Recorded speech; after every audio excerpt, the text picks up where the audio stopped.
আমাদের জীবনে দারিদ্রতা কি অভিশাপ? অবশ্যই দারিদ্রতা একটা অভিশাপ। তবে দারিদ্রতার সাথে যুদ্ধ করে যুদ্ধমান হওয়াটা, বিদ্যা রপ্ত করা, এটাও একটা বিশাল গৌরবের বিষয়। তবে এটা দীর্ঘস্থায়ী করা যাবে না। আমাদেরকে স্বাবলম্বী হইতে হবে।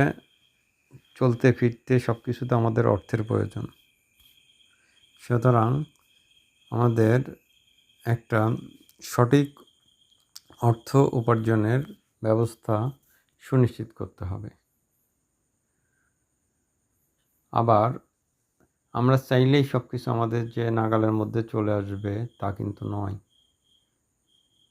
কিন্তু দারিদ্র্যের একটা নির্মম দিক আমরা বলবো, সেটা হলো উঠতি বয়সের তরুণ তরুণী যাদের অর্থ সংকট, যাদেরকে সত্যিকারে ভোগায়, অথবা যাদের সন্তান 7 থেকে 17-20, এদের জন্য দারিদ্রটা একটা বড় রকমের চ্যালেঞ্জ। সুতরাং তাদের এই সময়ে শরীরের গঠনের জন্য অনেক ধরনের খাদ্য দরকার।